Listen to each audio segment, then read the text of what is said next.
بسم الله الرحمن الرحيم. الحمد لله رب العالمين، والصلاة والسلام على سيدنا محمد وعلى آله وصحبه أجمعين. خۆشەویستانم جارێکتر لە بەشی دووهەم لەو بەرنامەیەی کە تایبەتمان کردووە بە پرۆفیسۆر دکتۆر فاروق حەسەن فەراج، ڕاوێژکاری پزیشکی و شارەزایەکی زۆر باش لە نالی و شێعرەکانی نالی و شێعری کلاسیکی کوردی و شارەزایەکی باش لە شاری سلەیمانی، حەزمان کرد ئەم دیدارە تایبەتە بەشی دووهەمی پێشکەش بکەین و لە خزمەت ئێوەی بەڕێز و خۆشەویستا بین.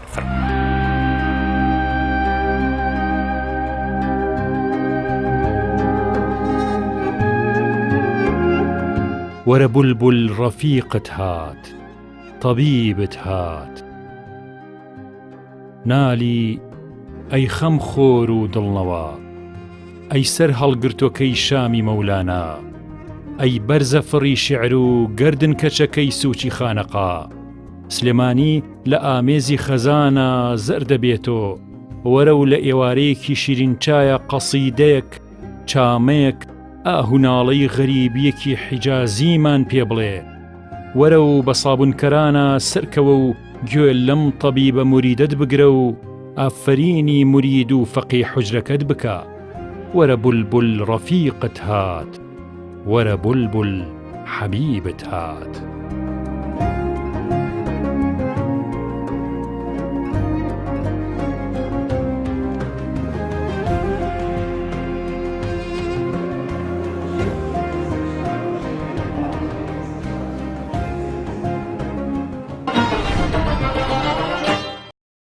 کاتوریان نالی چەندێک شانازی بە خۆیەوە کە لە شێعرەکانی ئەوە دەرەکەوێ، چکە قابلیات و تواناکانی نالی ینی زۆر زۆر گەورەیە. چۆن ئەم شانازی لە نالی ئابینیت؟ نالی طبعا گەیشتوتە لوتکەی ئەدەبی کوردی، یعنی لە لوتکایە بەڕاستی و پێشەنگ بووە لە باری ئەوەی لە بواری ئەوەی کەوا زمان و ئەم شێوازی لەهجەی سۆرانی خچۆتە ناو ئەدەبەوە. نالی لە شوێن شوێنێکە باسی خۆیەکە، ڕێ نالی حریفی کەس نییە، ئیلف و ئەلیفی کەس نییە، شعری ڕەدیفی کەس نییە، هەرزەنویسە گەبتەکە، ینی کەس ناگتوانێت بچێتە ناو شان با لە شانی نالی لە شعر و ئەدەبە. یا لە شوێنێکی کاڵەیە خەڵکی هەموو کودک و بەستە زمانن ناڵن و زمانیشان بەسراوە لە عاسی شعرە دەبیمە بێن ببیان لە نالی شعری سەلیقی،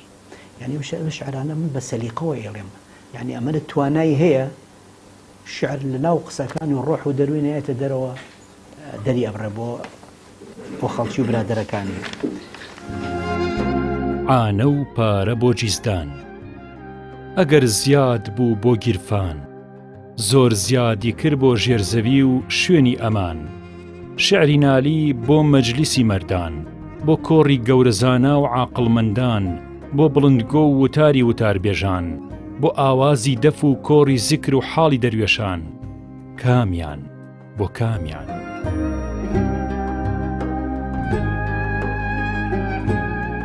لە ڕووی پزیشکی و ئێوە گلەیتان لە خوێندنی ئێستا نییە یا لە خوێندکاری ئێستا؟ کاکە گیان ئەلیسەر بەنسبەت گۆڕانکاری لە عیلما زۆر ڕوویاوە، بەڵام خۆشبەختانە لە پارەوە 100% پرۆگرامی کۆلێجی پزیشکی بۆتە سەر ئاستی پرۆگرامی پزیشکی وڵاتانی دەرەوە بەم سیستەمەی کە پێڵێن تەواوکەری، پێڵێن ئینتیگریتد، خوێندکار شتێکە خوێنێ و ئیتر ئەوە مەطلوب نییە لێی، بەڵام بە تەواتی پراکتیزیەکە لە قۆناغی یەکەمەوە سیستەمێکی نوێیە پێڵێن ئینتیگریتی سیستەم. ئەوە شتێکی زۆر گەشت بینی هیوا بەخشە بەڕاستی بۆ داهاتوی پزیشکەکان و لەسەر ئاستی جیهانیش هەچ کۆلێجێک پێڕەوی ئەو پرۆگرامەنەکە پێم وایە لە 2022 ئیتر لە ئاستی پزیشکانی وڵاتانە بە کۆمەڵ بەدەرەکرێت. ئەوە گۆڕانکاریی زۆر باشە، بەڵام خوێندنی زمانی خۆی کە ئێمەمان خوێن گەیشتن بە سەرچاوەکان زۆر زەحمەت بوو، ئاسان نەبوو. ئێستا گەشەیەکی زۆر هەیە بە واسطەی ئینتەرنێت و ئەم پرۆگرامانی کە هەیە یوتیوب پرۆگراموت، خوێندکار چی بێتوانێت ئەگەر بیەوێ بە ئەوەی کە ئێمە بە 10 ڕۆژ پێمان ناگەیژەوە بە 10 دقەگاتە بەردەسی، بەڵام ئەو هەوڵی هەیە،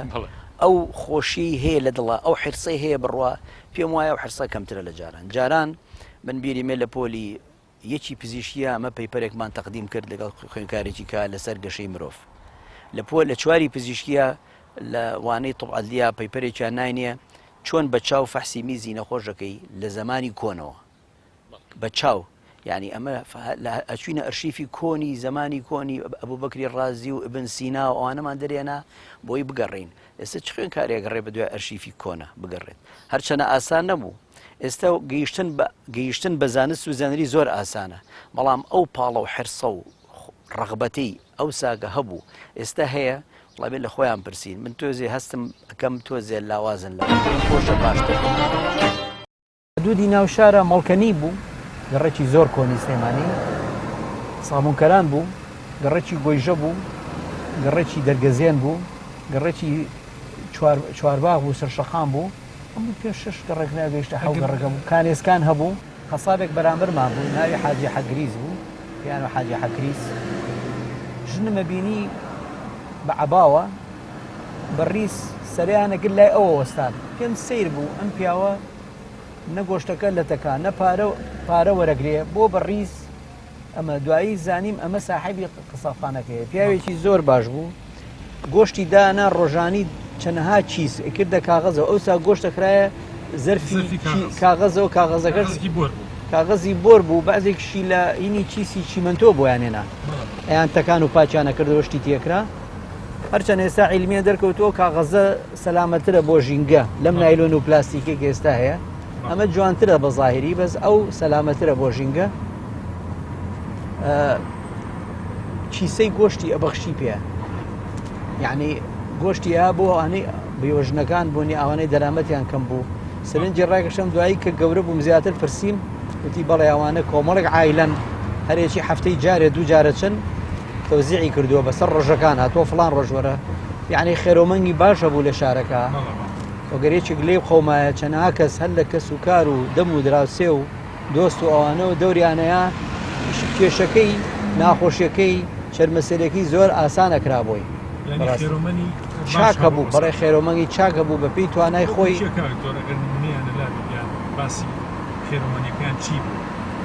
من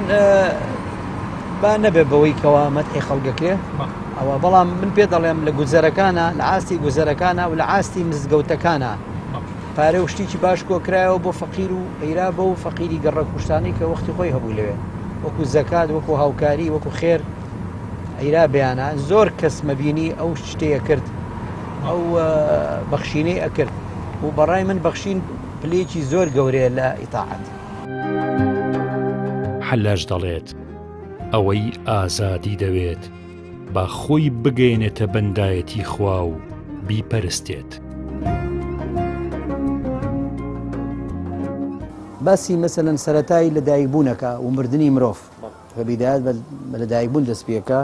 و لە کۆتاییەکە ئەمرێ ئەڵێ بنوارڕە بە مرۆڤەڵێ بنوارڕە بوونی ئەوەڵت چوونی ئاخرت، هاتی چ ڕوت و قوت و هەڵاتی چل و سوپوس،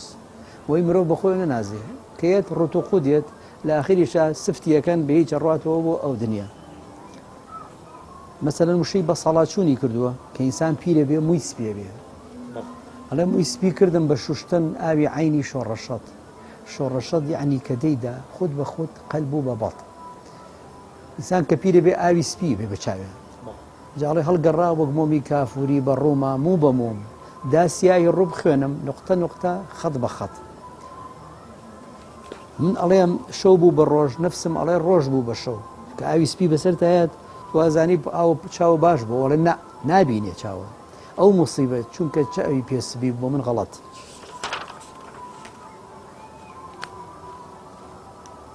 باسی سکوزاکە مناڵبوون لە دایکبوون،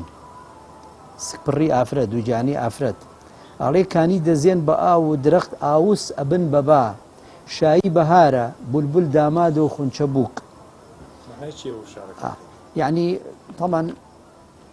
کە ئافرەت دووجانە بێ دوایی ئەزیێت ئاوسە بێ حملی پێیاکە، دواییش مناڵەکەی ئەزیێ. بەهاریش کە ئاو کۆ بێتەوە لە زستانە لە پای زستانە کانێکە وەکو سکپڕی لێە ئیتر ئەبێ بزێت، دەڵێ کانی دەزێن کانەکان ئەزیێن بێتێتەرەوە بەرمەمەکەی لێتە دەرەوە، بەڵێ لە بەهارا درەخت ئاوس بەبا، درەختیش ئاوسە بێ وەکو حامیلە چۆن ئاوسکی پڕەبێ گەورەیە بێ لە حەجمی. مەسەلەن وشەی نەبەکانی بەکێرەناوە، نەبەکان مناڵێک کە لە دایکە بێ پێشوەخت هێشتا تەواو پێشوەخت نەگەیشتووە خوددەچ یا ناتەواوە، باسی حوجرەکەیەکە کە لە زستانە باران لیا و چ حەشرێکی پێێنێ، ئەڵێ حجرەکەم ئاوز بوو وعدەی خۆی بوو بەهارێ بزێ وەزعی حەملی کەوتە پاییز نابەکام و ناتەواو یعنی پێش وەخت حجرەکەم زاونەی ئاو تێ چوو تەقی و بەربوومەغی هاتە دەرەوە باسی نەفسەکە ئینسان کە ئەمرێ نفسی کە پێغەمبەر فرێ والذي نفس محمد بيده نفس باسی کە بە تەمئینی ڕۆحە و ئینسانیش کە ئەمرێ نفسی ئەڕوا ڕۆحەکە نیە نفسە كل نفس ذائقة الموت ئەڵێ نفس هەروە لە ڕێدا دێت و نایەت خەریکم ڕۆحم دەرەچێتە دەرەوە نایەتە دەرەوە لە سەیر و مەیری ئەسبابی سەفەرمام تیاماوم ئەم سەفەرێکی کەم بۆ ئەو دنیا چی لەگەڵ خۆما بەرم خەڵک کە هەموو کەسە سەفەرەکە جانتایە گێنەیە کەلوپەلی تێ خاو دڵی پێ خۆشەوی با بۆ ئەو سەفەرە کورتە بەزانڵێ بۆ ئەو سەفەرە دوور و درێژە من بۆ ئاخۆ چی لەگەڵ خۆما بەرم بۆ ئەو دنیا نالی شاعر دەفەرمێت هەرچەندە کە عومری خزر و جامی جەمت بوو چونکە ئەمەلت زۆرە چ عمرێکی کەمت بوو ئەی جامیعی دنیا و قیامەت بە خەیاڵات ئەو ڕۆژە کە مردی نە ئەوت بوو نە ئەمت بوو بێزارە لە تۆ ئێستا ئەما غۆشی عەدووتە دنیا کە دوێنێ حەرەمی محتەرەمت بوو دوێنێ چ بوو دەتدا بە زوبان لافی کەرامەت ئەمڕۆ نەدەمت بوو نەدەمت بوو نەدەمت بوو عمرت نەفەسێکی کە هەموو عالەمی دێنا بمرە لە غەمیا کە هەموو سەرفی غەمت بوو وەک شەڵتەپەین گەهپڕ و گەهخاڵیە بەتنت سەوم و ئەمەلت باعیسی نەفس و شکەمت بوو نالی چیەوە میسلی جوعەل غەرقی شیاکەی خۆ تۆ بە حیسابی وەکو پەروانە شەمت بوو نالی لە ناڵە حاڵی و حاڵیش زۆر پڕ لە ناڵە ئەگەر نالی ناسێک ئاوێ بەم ئاگریان نەکا بڵێسەی ناڵین زیادەکە هەر بۆیە ئاوازی شعری نالی دوڕی گەنجینەی حکمت و بەلاغەتی مەرهەمی شیفا بەخشە بۆ مەجلیسە جیاوازەکان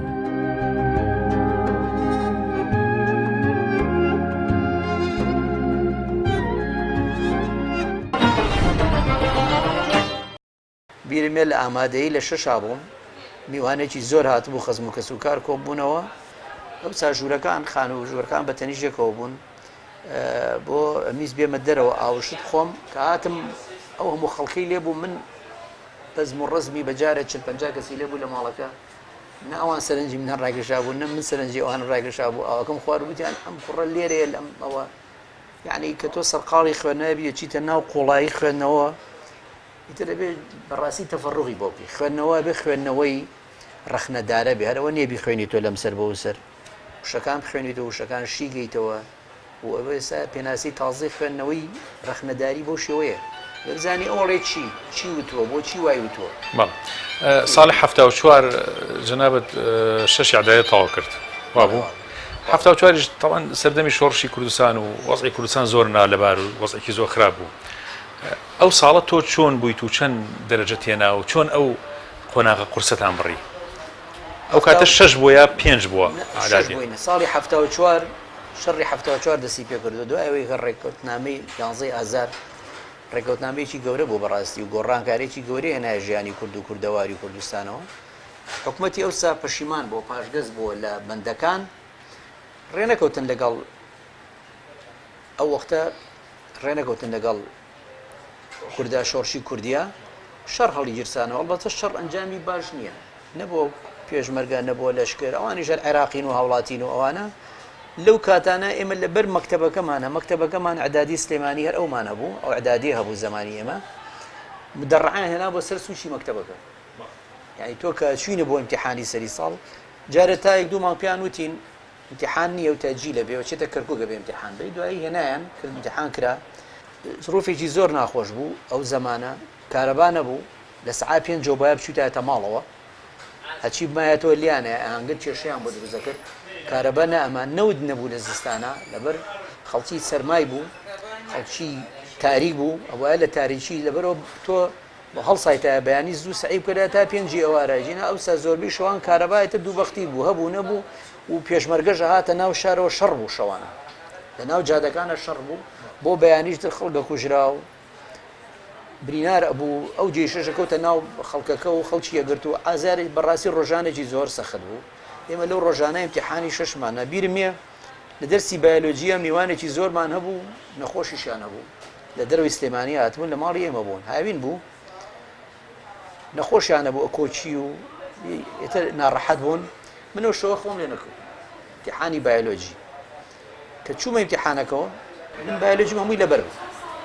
یعنی لەبەرگەوە زۆری لە بیرماوە کات سەر زۆربەی دەرسەکان بۆ مناڵەکانم شەرحەکەم لە بیرم ماوە بەڵێ ئاساکانەوە بەشتەکانەوە جارجار ئەمانیش لیانە پرسم بەڵێم ئەوە چییە ئەو یاسایە چییە و لە ئیمتیحانە خەوم لێکەوت من بە یەکەم داخڵ کرابووم لە پۆلی شەشە مدیری قاعەکە پیان وتبوو منم نەمەناسی ئەهات ئاوی بۆ هێنام خۆڵ ناگرێت چای بۆ هێنام دەموچاوم شت چەند جارێ خەوم لێکەوتەوە مناڵ تەلەبێژی حەڤەژە ساڵ تۆ شەو تابایی نەخوێ خەو لێکەوەی لە بایۆلۆجیە لە حەفتاکان هێنام المهم لە کۆلێجی پزیشکی وەرگیرام کە لە کۆلێجی پزیشکی وەرگیرام من تەسەلسولم پڕی ما قبل الأخير بوو لە کۆلێجی پزیشکی بەغا وەرگیرام بۆ ساڵە دووەمی هەرێم بووم یەکەم نەبووم بم وایە دووەم بووم بێتەوە خەیاڵم ئەو سا زۆر جوێ نەئیرایە بەڵام زمانە زمانێمە زۆر خۆش بووانی کە لە عەدادێ دەرەچوون بە ڕادیۆ نایە نەخوێنەوە بە جەریدەشیان نووسی ناوی هەموو مەکتەبەکان هەموو شارەکان یەک بە یەک ئەخوێنرایەوە دەرەجەکانی و ئامادەیەکەی و ئەخوێنرایەوە شتێکی خۆش بوو حتا ئەو زمانە گۆرانی عەبدولحەلیمیان لێیە ناجح یەرفع عید و ئەو گۆرانیان لێیە لە بینی ناوخوێنی هەر قوتابخانەیەەکە ئەو شتانە خۆش بوو کە هەبوو شتێکی تەقلیدی بوو دوایی نەما بەم ڕێگەی ئینتەرنێت و منتر ئەوانە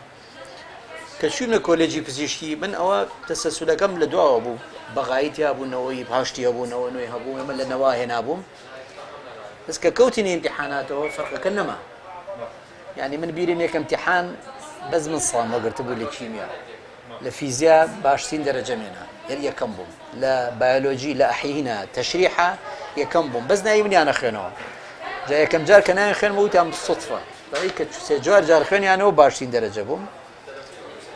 ئەستیان کرەوە ئاستی ئێمەش زۆر بەرزەوە نییە شەردێ لە محافەزاتەوە هاتی بێ هەرە بەیتریج نەزانێ ترزانیان وەکو بووم بە تیم لیدەری گروپەکەمان 25 کەس بووی ئەو 6 ساڵە ناحەی ئەکادمی من دەم ڕاستیان بووم هەرچی من بموتە لێ من دەرنەچوون ژیانێکی کولی خۆشمان بردەسەر ئەو 6 ساڵە کە دەرچووم لە ئەوائیلی جامعی بەغا بووم لە کۆلێجی پزیشکی و لەبەرەوە هەر لە مەدینە تایانام تەعین بووم میلاکم لە مەدینە بوو لەبەرەوەی لە ئەوائیلی بەڵێ لە مەدینە تۆتە جا لەم دوو گەشتە گەشتەی ئیشوکار گەشتی گەورەبوون لە ژیانە و خاڵبوون مرۆڤ تێگا هەتا متەواضعتر بێ زیاتر ڕێزی خۆی و خەڵکی گرتووە لەبەرەوە نالی ئەڵێ ماقوڵی ناماقوڵیە ئەوەی خۆی بە پیا و ماقوڵەزانێ ناماقوڵی ئەبێ متەواضع بی خادمیش مەخدومیە یعنی ئەوەی کەوا خزمەتی خەڵکەکە گەورەیە ئەوەی بەدەن خەڵکەوە چێ و یارمەتی خەڵکەیە گەورەیە لەبەرەوەی خادمی مەخدومیە ماقوڵی ناماقوڵیە لەم دەرە ئاسەف سولەیمانە سولەیمان ئاسەفە ئەوەش باسی تەداولی سوڵتەیەکە ئەڵبەتەی قەزیەکی کۆمەڵایەتی و هەموو پلەپایەک من مامۆستام ئەبێ قەناعەتمە بێکە ئەو تەلەبەی پەروەردەیەکەم ئەبێ بێتە شوێنی من ئەو تەلەبێژ ئەبێ قەناعەتی بۆەوە بێ ڕۆژێکە بێ ئەم عیلمەی کە هەیەی بیبەخشێ بە تەلەبەکانی فێریان کە و شوێنەکەیان بۆ بەجێبێڵێ لەبەرەوەڵێ لەم دەرە ئاسەف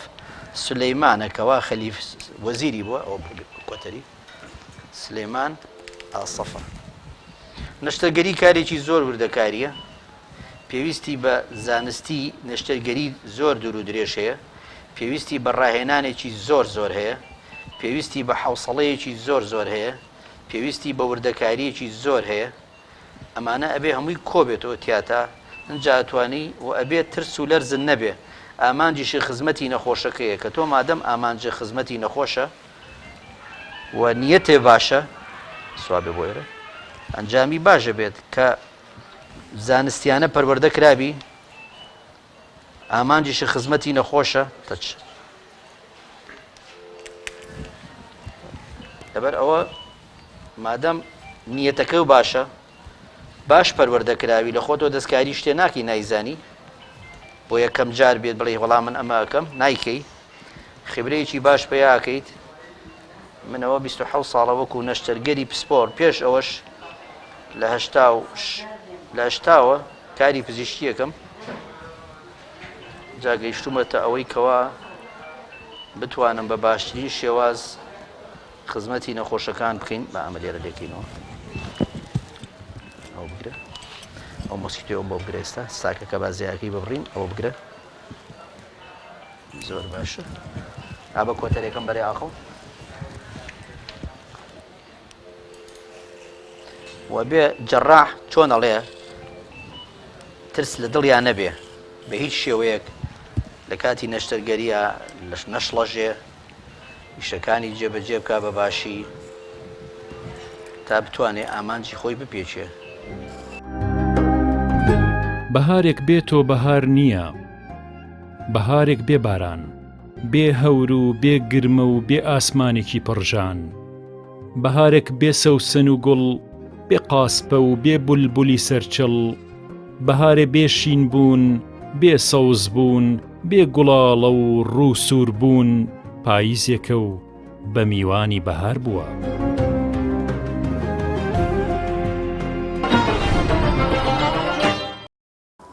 شوێنێکاڵێت تەبیبی من دەبێت دەخڵی هەبێ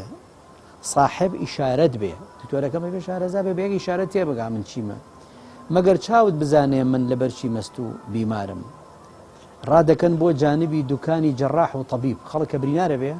کە تەرزەی گەورە لیانەیە سەری خەڵگەشتێ ڕاکەن بۆ چێ دوکانی جەڕاح و تەبیب یعنی هەردوو وشەکەی بەکارێناوە دکتۆری هەنایی بەکارێناوە دکتۆری جەڕاحیشی بەکارێناوە ڕادەکەن بۆ دوکانی بۆ جانبی دوکانی جەڕاح و تەبیب چاک و دامەن هەڵکرا و سەرشکا و تەنگەتاو ئەو جلەی کە لە بەریان بۆ زەمانە شۆڕ بووە کەوا و سەڵتەوشت بۆ هەڵیەکەن ئەیگرن بەدەستیانەوە بەرزێکەن و بەعزەیگا بە دەمیەوە و جلەکانی کێگرێ بۆی تەڕ نەبێت جاڵێت چاک و دامەن هەڵکرا و سەرشکا و تەنگەتاو زۆر مزایق بن بەوە جێژبوون وشەیەکی توبی کە بەکارێت ئینسان کە زۆر بخولێتەوە سەری جێژە بێەوە کەوێەوە بورێتەوە ئەڵێ دەورانیە وەکو هێڵەکی سەودا سەری جێژم بۆیە بە دەقیقی مەسەلە هەرچی کە دەبێژم هێڵک بێژنگ کەشتی تیەکەیت سفت و پاچێکا و جوانیەکە ئەو شانەی کە دەریێنە لە ئاخیرا پاک و جوان و ئەوەیە ئەڵێ منیژەوە نەخلاومەتەوە بە بۆی بۆ چوونەکان و هەستەکانما ئەو قسانەی کە یکەم بێژاومەتەوە زۆر ورد و جوان و پاکە وشەی جێژی بەکارێنەوە وشەی ساغ و نەخۆشی بەکارێنەوە ساغ و نەخۆشی ئەڵێ وەک تووڕێی پێچیتەی تۆ ساغ و شکستم شکستە عەکسی ساغە وەک نێرگزی نادیدەی تۆ خۆش و نەخۆشم شەی خۆش ئینسان کە ساغ بێ نەخۆشیش کە نەخۆشەکەوێ ئەمە یەکێکە لە فەرسەفەکانی ڕێبازی نالی لە ژیانە مرۆڤ هەوڵەیە خۆشەویستێکی هەبێ ماڵ و حاڵێکی هەبێ گوزەرانی باش بێت یعنی کابرا لە وڵاتێکی زۆر پێشکەوتووە ماڵی خۆی نییە لە وڵاتێکی زۆر پێشکەوتووە ژیانی سەرنگون بۆ دەست ناکەوێت بەوچی نالی ئەم سێشتەی هێناوە سێ نوع زەهری بەکارهێناوە ژەهراوی بوون زۆر جوان پڕ بە پێستی خۆی دایناوە ئەڵێ تاڵی بێیار و دیار و تارومار تاڵی بێیار یعنی گەرێکی یاری نەبێ ژیانی تاڵە تاڵی بێیار و دیار شوێنێکی نەبێت وڵاتێکی نەبێت سوکنایەکی نەبێت شوێنێکی نەبێت پیاب حەوێتەوە تارومار ژیانی سەرنگون و بوومێتەوە هیچ شتێک بەدەستیان نەوێت و نەتوانێت گوزەرانی خۆی ڕێک بەڕێکی بەرێتە سەر ئەم سێ تاڵیە لە چیە ئەڵێ عەلقەمی چی ئەرقەمی چی سەم دەخۆم سێ دەرەجەی لە بچووکۆ بۆ گەورە هی ژەهرە عەلقەم کاڵەکی ژەهراویە کە تەسەمومەکەی ئێمە لە تۆبا بەکارین ئەڵێ تەسەمومی کردو بە خواردن ژەهرایی بۆ بەخواردن ڕشێتەوە سیێشیە و سیەچێ و ئازارێکی زۆر پێیاکە ئەمە عەلقەمە کە یاری نییە مرۆڤێک دەرەجەیەکە لە تەسەموم بەڵام حەدێک سەرەتایە لەو زیاتر ماری زەهراویە کە گازە لێگرێت دوو ژیان لە دوو ڕێگای یا ئەمریت یا معوەقە بیت یا خوا ڕەحمە پێ بکات چابیتەوە کە شوێنەکەی تا ماوەیەکی زۆر هەرمێنێ ئەوە بووە بە ئەرقەمی بەکارێناوە هی دووەم ئەمە کە دیاری نییە ئەخیر جاریش کە ژیانی سەرنگون بووە و هەموو خۆشیەک و بەشارەتی ژیانی لێداخراوە دایناوە بە سەم زەهرە خواردەوە مردووی یعنی ئەو کەسەی کە بێدەرەتانە و حاڵ و گوزەرانی باش نیە و ژیانی سەرنگون بوون بۆ هیچ شتێ بەدەستیەوە نایە ئەو کوزەری خوارد بێ وایە هیچ چاری نییە ژیانی ئەمە یەکێکە لە فەرسەفەکانی ڕێبازی ژیان کە دەرەجاتی لەو پایی ناخۆشیەکانی ژیانی دانەوە بۆ پلانە.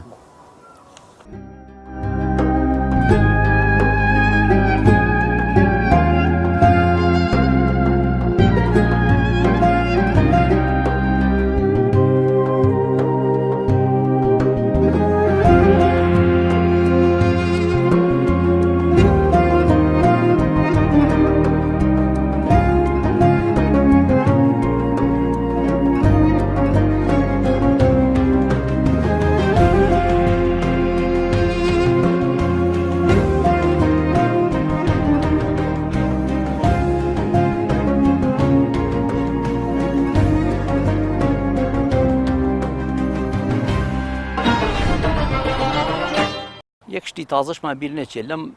دواییەدا خسرە و جاف چەند ساڵێکە بە دوایی نالیەوەیە ئەوداڵی نالیە ڕۆمانوسێکی گەورەیە کورتپەروەرێکی زۆر گەورەیە و کتێبێکی داناوە بە ناوی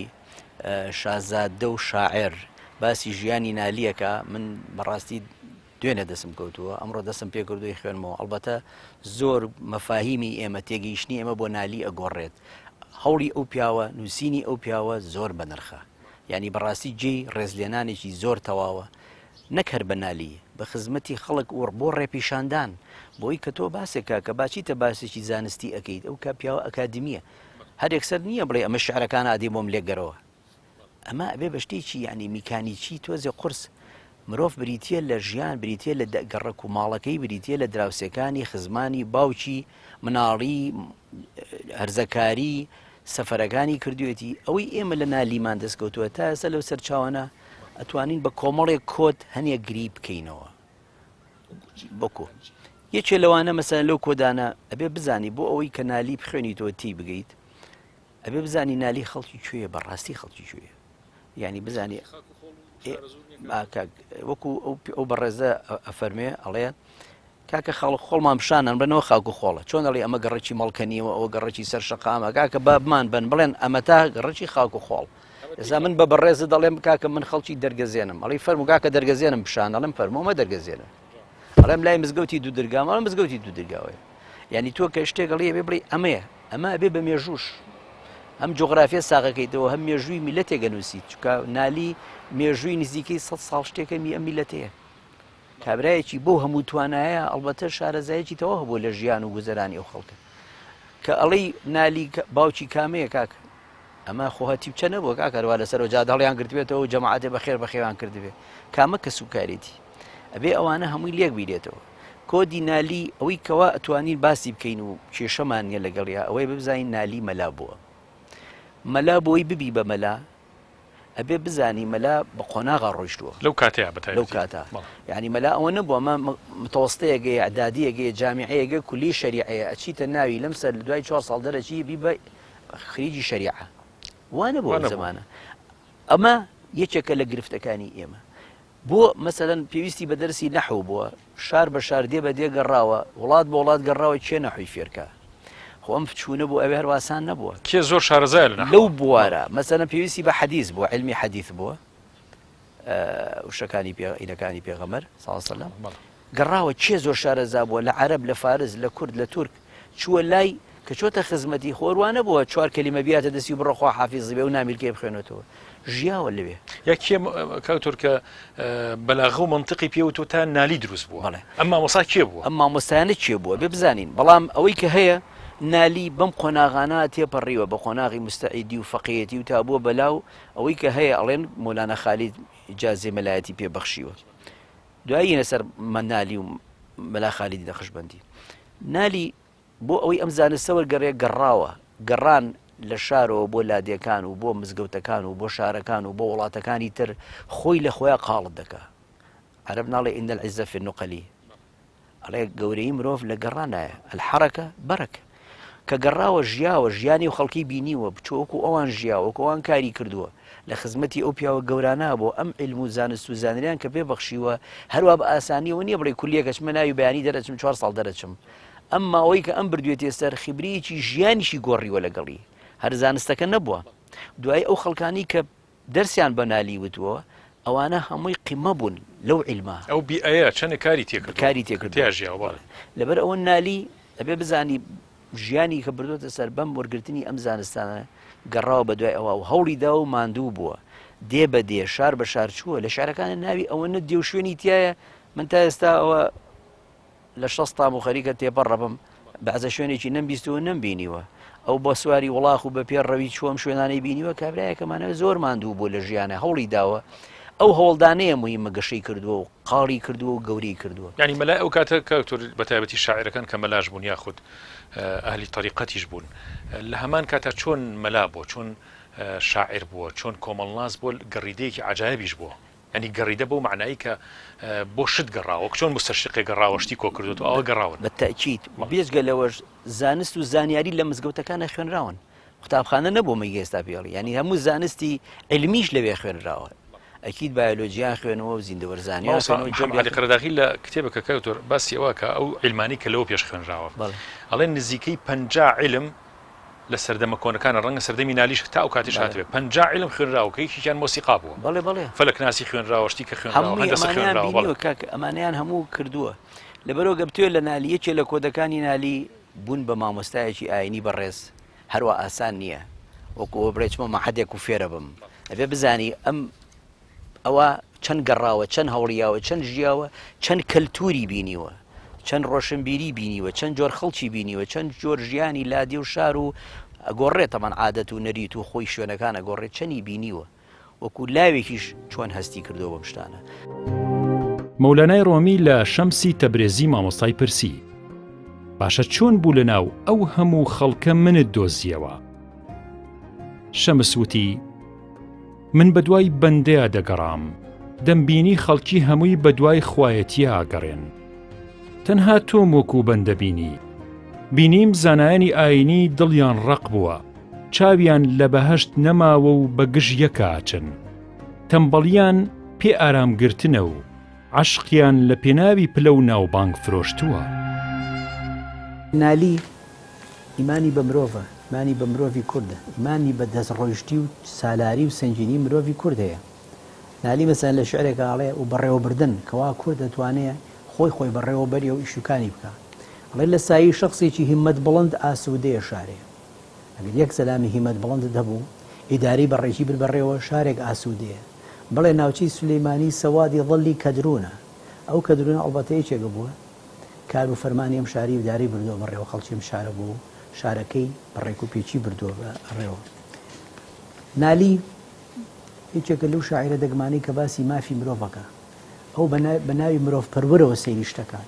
کە دوو دەستە و دایرە ئاژاوەیەک شەڕێگەیە لە بینیانە کۆمەڵێک سەرەکەون عەزێتی کۆمەڵێکگەیان دوایی کۆمەڵەکەی کە لەسەر حتمی تاریخی کە ڕۆژێ لە ڕۆژان یەنە پێشەوە و هەنگاوانێن و دەسەڵاتیان دەسەکەوێ عەزێتی جەماعەتی ترێن ئەم وەکو ماف پەروەرێک وەکو مرۆڤ دۆستێک ئەمەی پێخۆش نییە ئەڵێ لەزەتی دنیا کە هیچ و پوچە لای ئەهلی ئەدەب ئەوەڵ و ئاغازی جەور و دەردە ئەنجامی ستەم لە پێشە کۆمەڵێک عەزێتی کۆمەڵێکیان ناوە دوایی ئەنجام ژێرکەوتەکان سەرەکەون ئەمانیش هەمان تۆڵە لەوانی کەکەنەوە کە بە چاوی مافرۆسێری گەڵێ فەرقی چیە ئەمان عەزێتی ئەوانەنا ئەوانیش عەزێتی ئەویانە نالی بەشێ لە ژیانی لە مەکە بردوۆتە بەر لەوێ میری مەکە کە زانێ پیاوێکی ئەوەنە گەورەیە حەزەکە شتی ئەدەبی و شت لە کۆڕادەبەکانە بەسەریان بکاتەوە ئەڵبەتە زۆر ڕێزی نالی گرتووە ئەویش حەقی خۆی یاوە بە نالی یعنی خانووی بۆ تەرتیب کردووە ماڵ و حاڵی بۆ گرتووە شتی بۆ کردووە نالی لە دیمەشق لە خزمەتی زۆر لە خزمەتی مۆلانا خالیدی نەقشبەندیە بووە لە فترەیەکا بووە کە لەشکری خدێوی مسر حەمە عەلی پاشا کە کوڕێکی ناردووە ئیسماعیل پاشا ئەوی گرتووە سەر لەشکری مەیدانێکە کە ئەزانەیە مۆلانا خالید لەوێ ئەچێتە خزمەتی داواکە تەکلیفەکە بچێتە خزمەتی بیبێنێ و دانەوێتەوە دەستی ماژەکە پێڵێ چی دەوێت ئەویژەڵی ئێمەی عارف ئێمەی خواپەرست هیچمان ناوێت شۆربایە بەسمانە پێویستیمان بە کەس نییە نالی پلی ئەوەنە بەرز بووە لە ئەدەبە لە قسە لە زمانە لە عەرەبیە لە فارسیە هەتا پلی هەتا سوڵتان بۆ بە مامۆسای سوڵتان مانگانە دەرسی بە مەولانای ڕۆمی دەفەرمێت عشق ڕێبازی پێغەمبەرمانە سەلی الله عليه وسلم. ئێمە مناڵی عشقین، عشق دایکمانە. دەفەرمێ عشق هات خوێن لە دەمار و پێستم بڕا، منی لە خۆم خاڵی کرد، بە معشوق پڕی کردەوە. معشوق هەموو بەشەکانی جەستەمی گرتەوە، ئەوەی لە من ماوەتەوە تەنها ناوە، ئەوی تر هەمووی ئەو.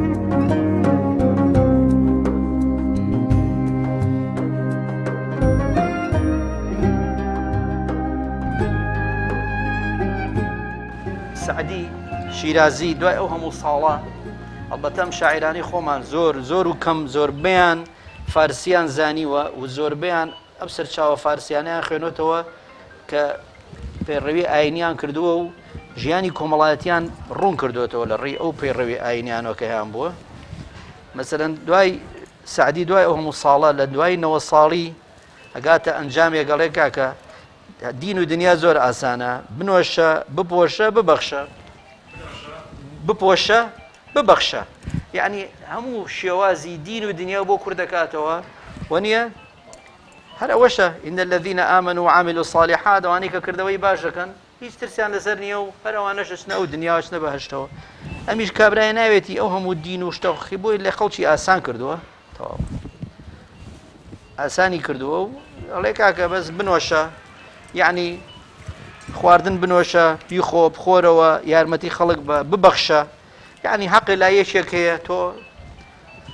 بیبەخشە، قەرزە پارەیە خواردنە هەچی شتێکە بیبەخشە، پارۆشتەکەی خۆ ببەخشە، گاڵتە نییە بەخشین، بە هەموو کەسێ ناکرێ بەخشین. بنۆشە بپۆشە، ئەیبی خەڵکیش بپۆشە کاکە، ئەی بۆ ئارێکێکە زانی باسی مەکە، حەقیشتی خەڵکیت نەبێ. ئێمە لە یابان لە 2008 کە ڕۆیشتین لەگەڵ تیمێ بووین، داوەتی سەلیبی ئەحمەڕی یابانی بووین، لەوێ کە سەرسوڕمانە بیت بەو گەشەی ئەو وڵاتە. لەوێ لێمان پرسیدەم گەشە زۆری ئێوە چییە؟ ئەڵێ کاکە حەقیشی کەسمان نییە، حەقی کەسمان نییە، تەدەخل لە شخصیاتی لە ئیشی پێرسناڵەتی تایبەتیمەندی خەڵکە ناکەین. ئەوە چییە خوا، ئەوە چییەکە، ئەوە چی لەبەرەکە، ئەو بۆ کوێ چێ. مهم ئەوەیە ئیش و کارەکان لە کاتی خۆیان بەرزیگەرە کچم، لە کاتی خۆیان ئیش و کارەکانی بەڕێکی بەرێتە سەر. ئیتر ئێمە پەیوەندیمان نییە لە قەزایی دینی ئێمە ئیلحاح ناکەین، چونکە ئەوە پەیوەندی ڕۆحیە لە بینی تۆ خوای گەورە. ئەمەیانە بۆ نەکرد، ئەوە بۆ نەکرد. ئەڵێ ئێمە بەو دوو شتە سەرکەوتوو بووین لە ژیانمانە. ئێمە کە چوین لە ڕۆژنامەکانی ئەو وڵاتە، ئێمە وەکو لەوان پرۆگرامێکیانەیە سەلیبی ئەحمەڕی مانگی سووری یابانی، یەکێ لە فەقەری پرۆگرامەکانیان هەیە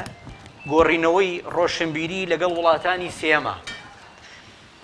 یەن سەردانەکەن و خەڵکیش ئەبەن بۆ لای خۆیان بۆ ئەوەی بزانن گەشەی ڕۆشنبیری و کۆمەڵایەتی و ئەکادمی ئەو وڵاتە چۆنە. ئەو ساڵە ئەو پاری بۆیان دانابوو، سەرفیان نەکرد بوو لەو بابەتە. ئێمەیان داوت کرد بردیانین، بەڕاستی زۆر خزمەتیان کردین ئەو سەلیبی ئەحمەڕەکەیان. لەوێ لە جەریدا ئەینووسن، ئەوە تیمێک هاتووە لە کوردستانی عێراقەوە هاتووە، ئەم دکتۆرانە بە ڕێزانی تیان نووسی بوویان، ئەڵبەتە بە یابانی. ئێوارەیەکیان ئێمە نانمانە خوارد، کابرایەک هات بە جلێکی سادە و ساکار، ئەمەنە جلەکەی بەسیط بوو، بەڕاستی وەم زانی ینی شاگردە ئیشێکە هات لای ئەژنۆمانەوە لەسەر ئەژنۆ دانیشت، وتی حەزەکەم میوانی من بن. ئێمە جوانە نەخوین، وتمان کاکە میوانی چی بین؟ المهم قبوڵی نەکرد، هەری گرتین بردینی بۆ مەطعەمێکی کەو، لەوێش دانیشتین لەگەڵیا. بۆ بەیانەکەی هات لەگەڵمانە بۆ لای خەتی شەمەندەفەرەکە، جانتاکانی بۆڵگرتین. وتمان ئەم پیاوە چێە؟ ئەوە نەکەوە ئێوە ئیش بۆ ئێمە بکات، جانتامان بۆڵگرێ، جانتای گەورەمان پێ بۆ ئێمەی سەفەر. دوایی وتی ئەمە مدیری مفەوەزی هەموو شەریکاتی دەرمانی یابانە. ئەی چۆن ئێمە ناسی؟ وتی لە خوێنوێتەوە حەزی کردو بتانبینێ بزانەوە چۆن قسەتان لەگەڵا بکات بۆ ڕۆشنبیری شتیوە. زۆر شادمان بوو ئێمەی بینی. وتمان ئەمە مستەوای دەخلی چەنە؟ وتی ئەمە ملیاردێرە، خۆی شەریکاتی هەیە،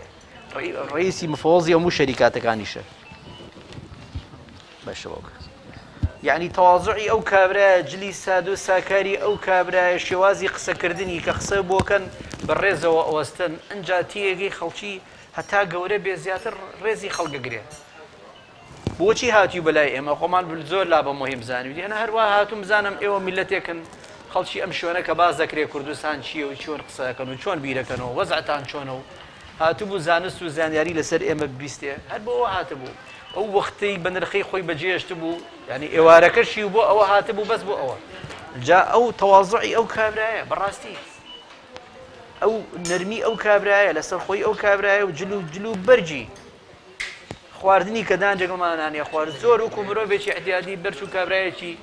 مڵتی ملیاردێرە و ئەوە لە شوێنی کە بووە دەکەس بپێشە و دەکەس لە دواوە 4 سیارە و نازانم چی و هەتا شوێنی شەمەندەفەرەکات و جانتای بۆی ماڵگرتووە ئەوە نە بەڕێز بوون ئەنجا بۆ دەرەکەوێت کە خەڵکی ئاستی ڕێز و حرمەتی بۆ خەڵکی بۆ میوان چەنە میوان زۆر گەورەیە مەولەوی شاعیرێکی زۆر بلیمەتە زۆر گەورەیە و پیرەمێردی نەمەریەکێک بەشێک لە شعرەکانی پیرەمێردی زۆر معجیب بووە بۆەوە سوێتی لە ڕۆحی مەولەویەوە بەڕاستی شانازیە بۆ کورد کە شاعیری وەکو مەولەوی تایە ینی بەتوانە بە هیممەت ینی ئەو هەست و بەرزی ئەو مەسەلەن پێشتر شاعیرەکان وەسفی سروشتیان کردووە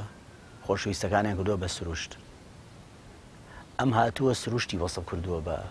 خۆشەویستەکەی ینی خۆشەویستەکەی زۆر لا گەورەتر بووە لەو شتانەی کە خەڵک لەبەر چاوێتی ڕۆژانە ئەبینێ مەسەنگ لە شعرێکی هەڵێ نازک تەدارەک فەسڵی وەهاران شیرین ئارایش هەڵدە و کوساران گوڵ چۆن ڕووی ئازیز نەزاکەت پۆشان ینی گوڵ خۆی ڕازانەت وەکو ڕوویمەتی خۆشەویستەکەم وە فراوان چون سیل دیدەی من جۆشان ینی بەفر کە بۆ شاخەیەتە خوارەوە بەردەوام کەیەتە خوارەوە لاسایی چاوی منەکاتەوە لای من بەردەوام فرمێسکی پێ ئەو لەوەی منەچێت نەک من لەوە چێت ئێستا لە مەسەلەن شعرێکی هەیە کە باسی وێنەگرین وەکو وێنۆگرافێک کە وەسفی کچێکەکە دانیشتووە گوڵی لێ کردوێتەوە کردوێتی بە گوڵاو ئەم مەولەوی بەرامبەری دانیشتووە کەەوە دەستیاوە لە گوڵەکە و سوورە و لێ کردوێتەوە گوڵەکەی شەپانەوە بە دڵی خۆی ئەڵێەوە پەڕەی دڵی منە پارچە پارچەیەکەوە خاتە ناو ئاوەکەەوە ئەی کوڵێنەوەی کا بە گوڵاو کچی باش گوڵاو بۆچیە خۆی ئەوارەقی لە گوڵمی تۆیە لە گوڵاو خۆشترە جاڵێ قازانی خەم دڵ کردن و ئاو و درۆ ماچۆمە جیرۆ گوڵاو ئازیزم گوڵاو ج بۆی کۆڵمی تۆن ئەر بۆی تۆ نەبوون بۆی گوڵاو جکۆن هەنی سەری گەورەی و هەستێکی قوڵایی ئەو پیاوە یعنی بەڕاستی مەسەلەن شعرێکی هەیە شایەکیان کردووە لە مەنتقی هەورامان ئەو لەوێ نەبووە دوایی کاغەزێکیان بۆ نووسیوە تامیان ناوەتەوە وەسفی شعرەکە کە شایەکە کە ئەوانەی لەوێ بوون نازان وا وەسفی بکەن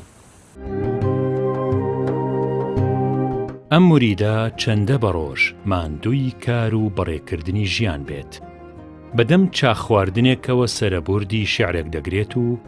قولەپێی هاوجەلیسانی لە 100 داوی تەماوی نالی دەئاڵێنێت ئیتر ئەو دەم بازاڕی سیاسەت و هەواڵی دژوار بارەکات و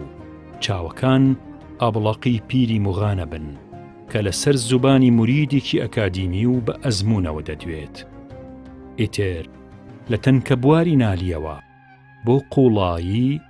مەلەی مەلەوان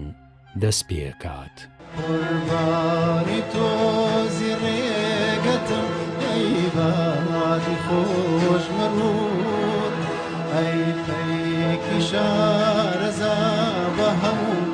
شاری شارەزوو ئەی لوتفەکەت خەفی و هەوا